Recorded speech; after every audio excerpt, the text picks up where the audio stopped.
Welcome to Extraterrestrial Reality. Lou Elizondo hasn't really been that active in the public in the past 6 months or so, but he did show up on Twitter recently and assure us that there are things coming down the pike.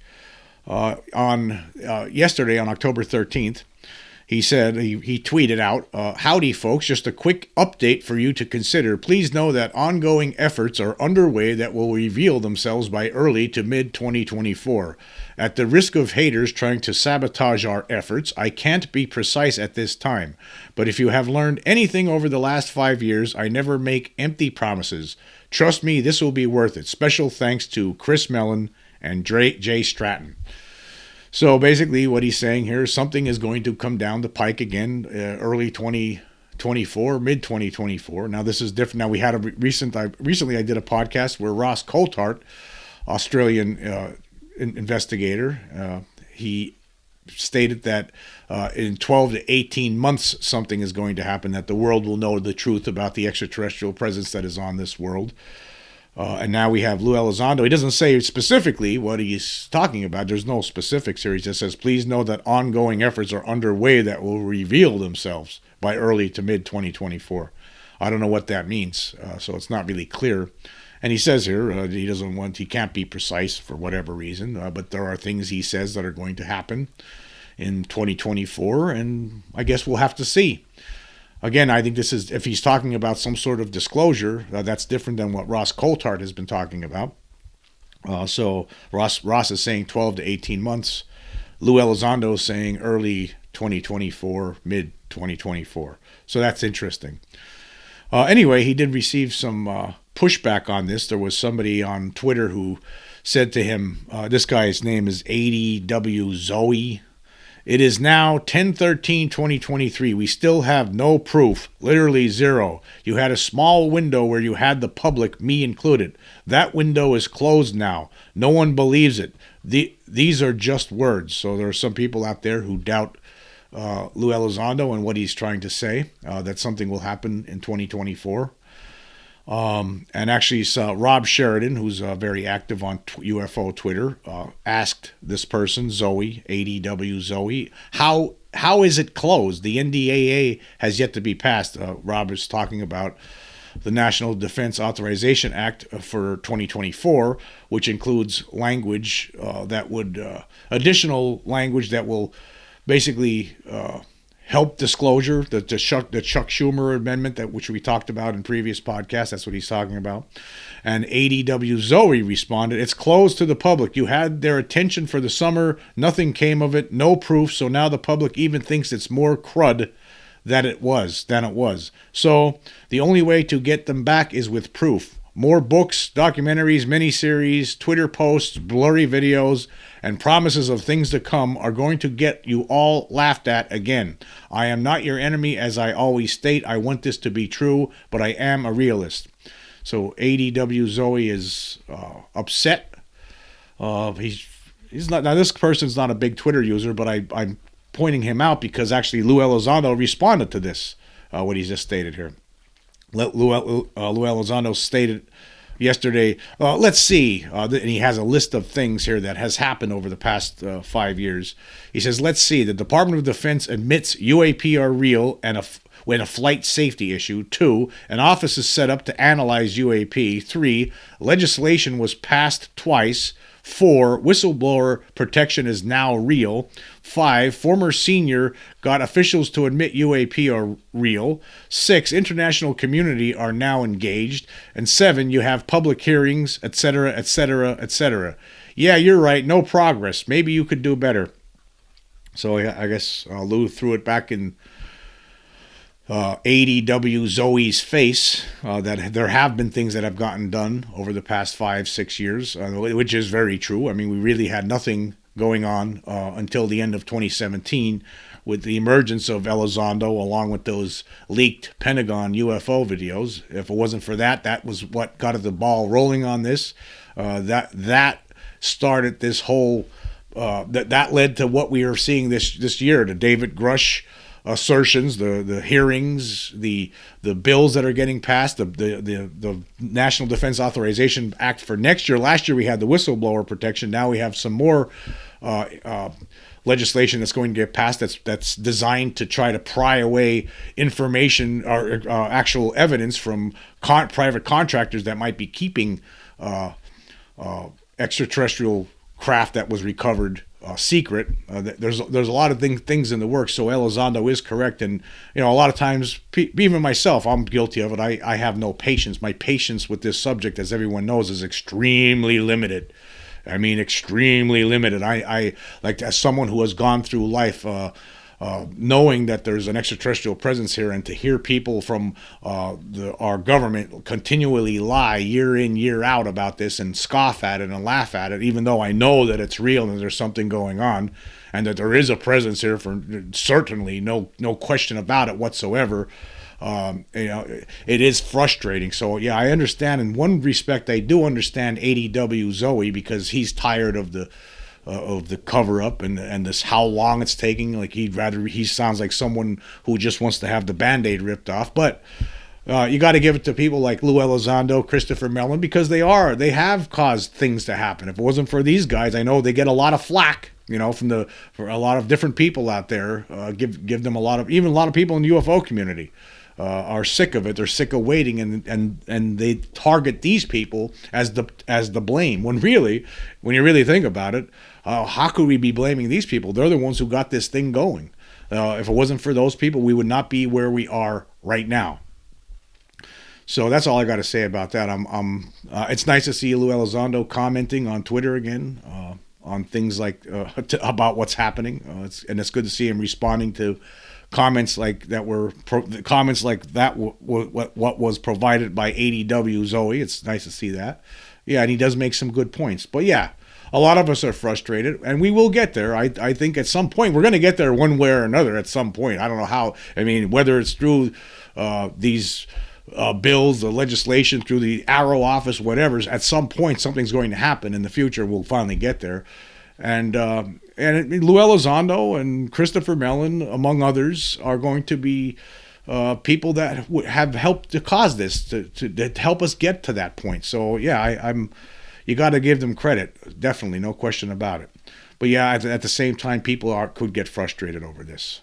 Yeah, and I'm frustrated. I'm not frustrated with. I'm not frustrated with the Lou Elizondos of the world, or the Christopher Mellons, or the David Grushes. I'm just frustrated with the slow process, this slow disclosure. It's like it's slower than molasses in January. It seems like it's moving that slow. I just don't like it. I want to get there already. I want more information. I want to know what the government knows already.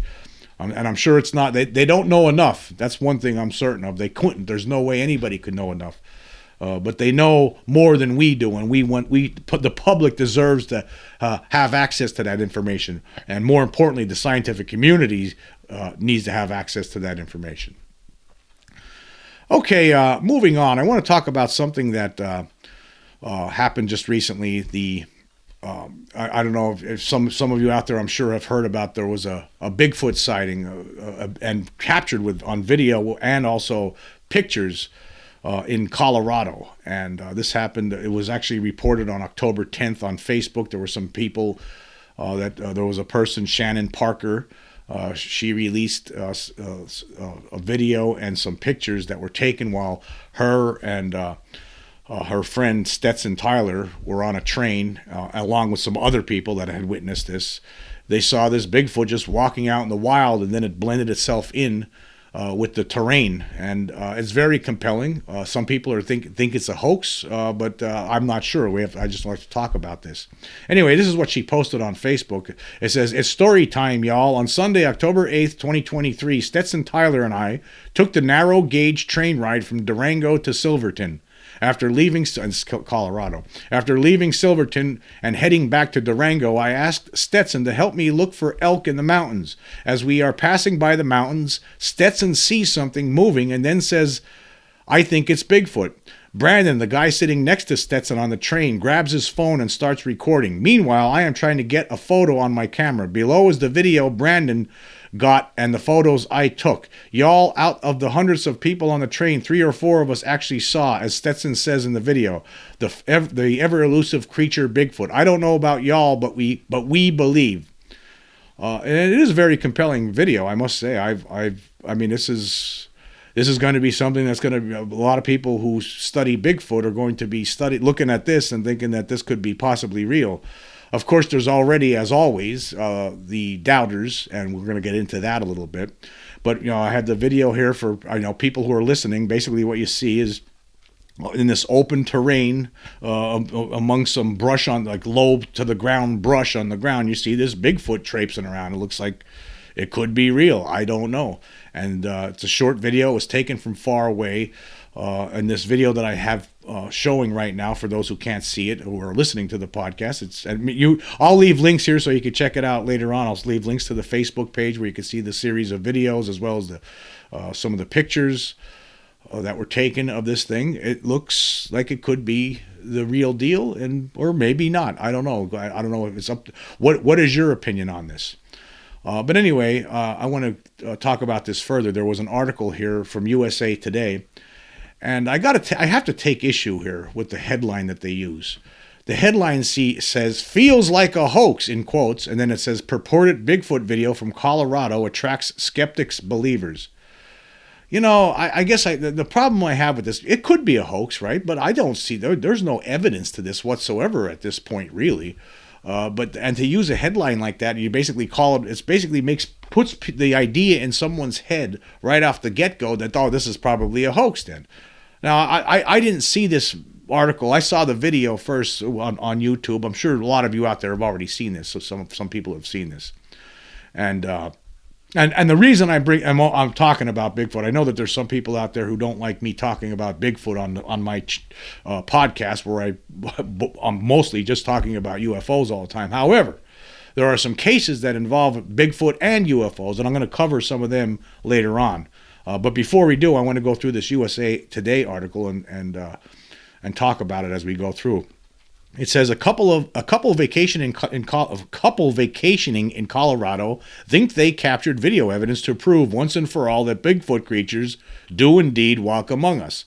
Shannon and Stetson Parker had been scanning the mountains for elk during a sightseeing railway tour this week in southwest Colorado when they saw something else instead.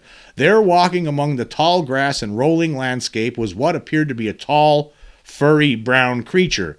It didn't take much for the Parkers to conclude what it was they were seeing. Stetson sees something moving and then says, "I think it's Bigfoot," Shannon wrote in a post on Facebook. Shannon scrambled to snap some photos of the beast, while a man sitting next to her and her husband recorded a video of the figure as it crouched down amid the brush. And it continues here. It says, Shannon shared the videos and photos on Facebook along with her account of what occurred, kicking off a social media fervor this week as people weighed in on whether what they saw was legitimate. Continuing here, it says, not the first time Sasquatch sighting has been reported in this area. The alleged sighting of the elusive cryptid took place Sunday as Shannon and Stetson Parker were taking a ride through the San Juan Mountains on the way to Durango from Silverton. It was at least 6-7 feet or taller, Shannon told the New York Post. It matched the sage in the mountain so much that he's like camouflaged when crouching down. Yeah. I mean, basically, you can see this being walking in this video, then it looks like it notices the train going by in the distance, and it looks like it crouches down, and it actually blends in really well with the landscape. I mean, I mean, if that thing wasn't moving first, nobody probably would have noticed it. And it makes me wonder if that's the case a lot of times. People do see Bigfoot sometimes. I met someone, I interviewed someone who was over 20 years ago now. I guess it was in 1999, and this person had encountered a Bigfoot back in the mid-1970s in Pennsylvania, and this person was completely believable. I believed this guy because the story, he was very reluctant to tell it at first, and then I kept prodding him, and then he told the story, and I had it in the newspaper. I was working at a newspaper in Hazleton, Pennsylvania at the time called the Standard Speaker. And it was a very believable story, and there's thousands of stories like this. I mean, it's happening all the time. But you have to wonder. Yesterday I was driving somewhere, and in Pennsylvania here, and there's a lot of mountains and woods and forests. I mean, it's rare in some parts of this state. There's nobody. No person is. You will find no human beings at all, and just lots of dense forest. And I was driving through this curvy road. And on both sides of me was this dense forest, and anything could have been in there, and I wouldn't have noticed it. If something's hiding in there, blending in with landscape, it's be hard to see. Just I think that's why it's so elusive. These creatures are living out. If they are real, I think that they are. If they're out there in the wild, they're better at living in the wild than a human being is, right? So I think that they have that. That's why they're hard to spot, hard to capture, hard to do anything with. And they're hard to prove. Obviously, it's been going on a long time. But this was, to me, was very compelling footage. Could it turn out to be a hoax? I guess it could. You never know. But anyway, continuing. It says here, it's not the first time that an alleged Sasquatch has been sighted in those mountains, which are located in the San Juan National Forest. 4 Bigfoot sightings have been reported since 1989 in San Juan County, according to the Bigfoot Field Researchers Organization. The most recent sighting was in 2008, when a hiker chasing after his 3 children on a trail outside Durango reported spotting a large, hairy figure walking on 2 legs that could have been up to 9 feet tall. And then it continues here. Was it a hoax? Some expressed skepticism of the sighting, but not all are convinced that what the people witnessed was authentic. Skeptics on Reddit speculated that the sighting could have been a hoax perpetrated by the nearby Silverton-based RV company Sasquatch Expedition Campers. The company, however, is denying involvement. We, the Sasquatch crew, feel compelled to address recent allegations and rumors that have been circulating, suggesting our involvement in the train sighting. The company wrote Thursday in a Facebook post. We want to make it unequivocally clear it wasn't us. If the denial seems hard to buy, it might be intentional on the part of the so-called Sasquatch crew. Written as if with a nudge and a wink, the statement was accompanied by imagery of clumpy dark fur, as well as a photo of a person wearing Sasquatch hands and feet while working on a camper. Well, I don't see what. Okay, let me just stop there for a second. Okay, they're called, the companies has Sasquatch in their name, right? So okay, they're going to have Sasquatch hands and feet on hand for their advertisements and whatnot. So I don't see how that could be. How, you're going to accuse this company of causing the hoax. Maybe they did, but right out of the gate, you're saying that these people caused the hoax. So basically, what some skeptics are saying is that this company actually sent somebody up in this area, hoping that people on the train would see it out in the middle of the wild, in the middle of nowhere, and maybe some people in the sea would see it. Well, if that were the case, I would have thought that the thing would have kept on walking.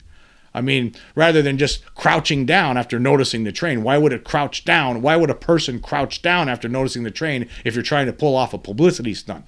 So that's the issue I have with that. That's one of the issues I have with it. Anyway, continuing here, it says, capitalizing on the publicity, the company also posted a promotion for new social media followers to be entered into a drawing to win free t-shirts. But if the campaign company wasn't behind the hoax, some skeptics suspect someone else was. Primatologist Marira Mayer, a researcher on the Travel Channel's docuseries Expedition Bigfoot, took to Instagram to express her skepticism of the sighting's validity.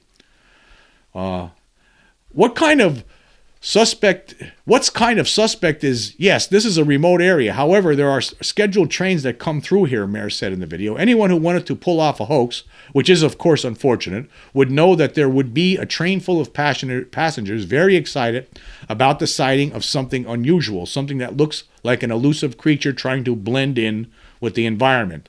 The quality of the video itself became degraded because it was recorded from such a distance, making it difficult, Mayer said, to gauge the size of the figure. However, what Mayer could observe allowed her to conclude that it was likely a human in an ill-fitting suit. I don't know. Let me stop there.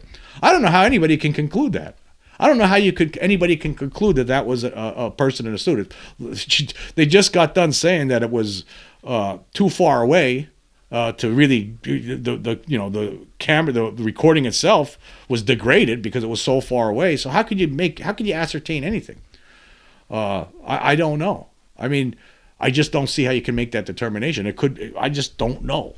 But anyway, this is the part I like here. This is the part I really wanted to point out. It says, to me, this feels like a hoax. The movement of this individual is so human-like that there's not the least animal quality about it, Mayer said. It almost looked like a thin individual wearing a suit that was far too big. Okay, let me just stop there for a second. It feels like a hoax. Feels. again, I don't know. It's just somebody who just doesn't want to. I mean, it could be. I'm not saying it's not, but I don't know how you could just call something a hoax without doing some investigation, aka the Las Vegas alien story. I mean, nobody does investigation. Instead, they sit back on their armchairs and they just make these proclamations. I think it's a hoax. To me, it feels like a hoax. It's too human-like. Well, isn't that the whole thing with Bigfoot? It's half ape, half human. Isn't that the big thing with it? I mean, it is. It does. It's walking on 2 feet, right? Isn't that what humans do? So it is. That's Bigfoot's MO. That's what makes it Bigfoot. That makes it so mysterious and interesting. So that's the part I don't get when people have their feelings. I have a feeling this one's a hoax. How do you have a feeling? I mean, the chances. There was only 4. The train was filled with people. Only 4 people saw the creature moving. What kind of hoax is that? To me, it doesn't. I don't know. I could be. I'm not saying it's not. It could be, but at the same time, there's aspects to this story here and aspects to this incident that tell me that maybe it's not a hoax. And by the way, there were sightings of Bigfoot in that area before, for years. Continuing here, but as for Shannon and Stetson Parker, the couple is convinced that what remains for many a creature of myth is now an undeniable reality. Y'all, out of the hundreds of people on the train, 3 or 4 of us actually saw it, she wrote in the Facebook post. I don't know about y'all, but we believe. So there you go. I don't know about y'all either, but I think before any, I mean, the person, Mayor, the investigator who's on the Travel Channel, maybe she should go out there and do some investigation. Check out to see if there's any footprints. They know exactly where the area is before calling it hoax from an armchair. I mean, go and do some investigations. That's what should happen here. If any scientist worth their salt, right, would be out there doing that right now. There must be some footprints, perhaps, right, somewhere. There must be some evidence. Maybe there's some fur that could be collected. You know exactly where the thing was. Go check it out. It's before calling it a hoax. What kind of science is this? I mean, this is the kind of stuff that drives me crazy in the UFO, on the UFO topic when it comes to scientists, where they don't do any science, they don't do any investigation, right? But then they have the audacity to sit back and call something a hoax before they even really look into it. That video footage, for anybody who looks at that, is extremely compelling.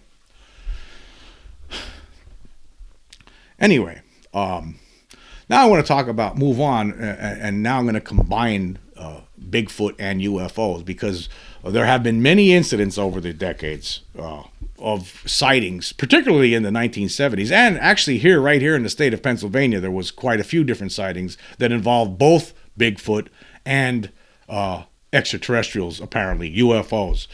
And now I've talked about this before, and some of the cases. There was a case in 1973 in Greensburg, Pennsylvania, where there were 3 women driving in a car who saw a landed triangular craft with a landing gate. This was in September of 1973, with a ramp opened up, and 3 7-foot tall Bigfoot came running out of it and ran off into the woods. And these 3 people reported this story at the time, and it was a big deal because this was one of many very like sightings at the time.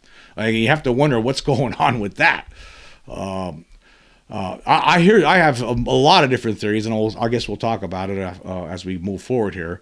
But here was an article that I dug up online. This was the PA UFO Bigfoot invasion of 1973. Basically what it's called is a double flap. People are seeing Bigfoot and UFOs at the same time, and it seemed to be happening in this section of western Pennsylvania throughout the year of 1973. I'll leave a link for this whole article so you could check it out. A lot of this stuff was investigated by Stan Gordon, a researcher here in Pennsylvania. Of course, a lot of people I have read his books. He's he's the guy who investigated the Kecksburg incident. He's very intelligent on this subject, and he does a lot of research and has a lot of books out there. But anyway, in this article, it says here, March 1973 is specifically why ufologists call the invasion a double flap. 3 separate incidents involving UFOs and Bigfoot occurred, the first of which took place in Greensburg. This is a different case now. This is different than the one I was just talking about. Around a dozen residents reported Bigfoots between 8 and 10 feet tall, walking out of a UFO hovering in a field, using the beam the craft projected downward like they were a set of stairs. After that, in the borough of Beaver in Beaver County, a father and his teenage son, along with a classmate of the latter's, were hiking through the woods. At one point, the father was in front, within shouting distance of the boys. The trail they were on had just entered an open grassy area broken up by lines of trees. As the boys walked, they saw something back away from the trail. A Bigfoot. This Bigfoot was walking parallel to them in the same direction and holding a luminescent orb. The father, meanwhile, was glued in place, watching a UFO hover in the next patch of field over from the Bigfoot. As the son turned as quietly as possible in place to try and signal his father, he saw the UFO, and that's when he realized the Bigfoot was headed for the craft. Suddenly, the UFO jittered, drifted left as it made a humming sound, then zipped away.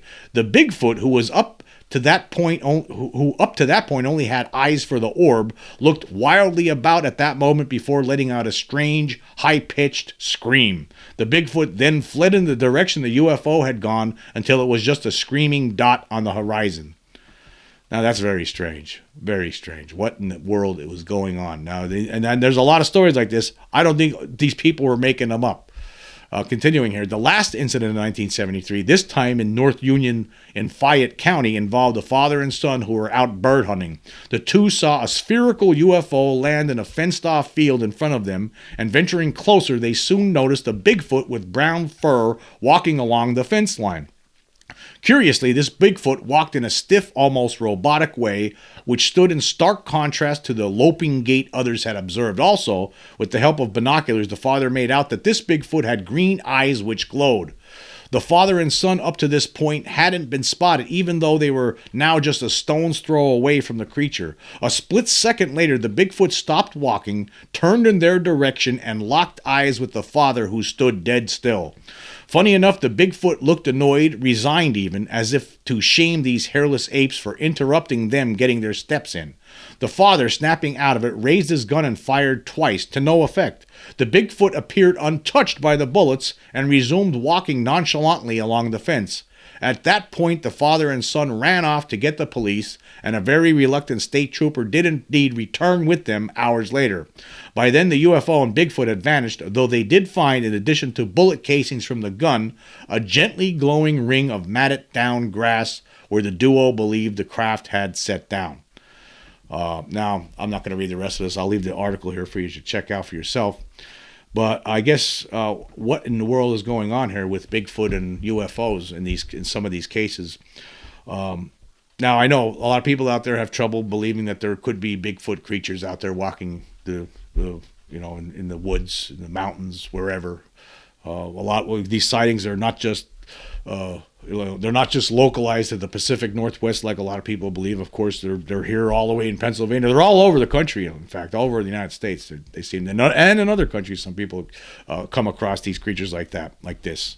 But then you have to wonder what's going on with these UFOs and Bigfoot at the same time. What in the world is happening? I think what could be happening is that although it might be difficult for the human race to find a Bigfoot creature, we have if they do exist. I think that they do. It doesn't make me right. I think that they exist, and I think there's a lot of evidence out there that leans to that direction, that they are real. I believe that the Patterson-Gimlin footage from 1967 is authentic. Doesn't make me right, of course. But I think we are. I think there could be something out there. That's my belief. I believe that there are these creatures. We have trouble finding them because they are experts at living in the wild. We are not anymore anyway.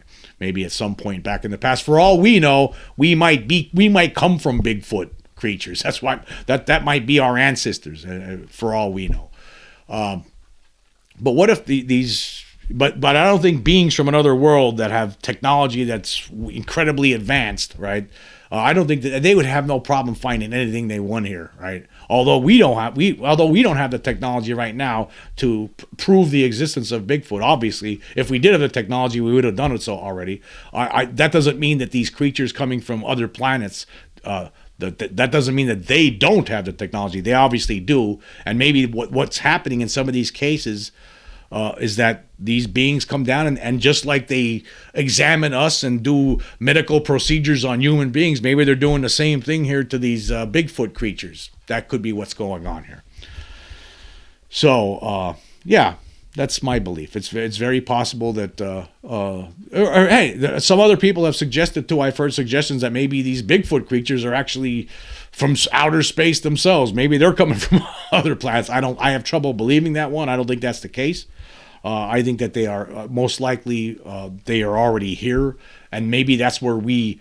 For all we know, what really could be happening here is that maybe, who knows how many millions, hundreds million years ago, in some point in our evolution, maybe at some point we were Bigfoot. What we human beings used to be were actually these Bigfoot creatures, right? And these aliens found us a long time ago and started playing games with our DNA, and they created us. We're the result. Tens of millions of years later, this is the result, right? That could be the case too. Who knows? Something to think about. Anyway, I want to say thank you for joining me. Until next time.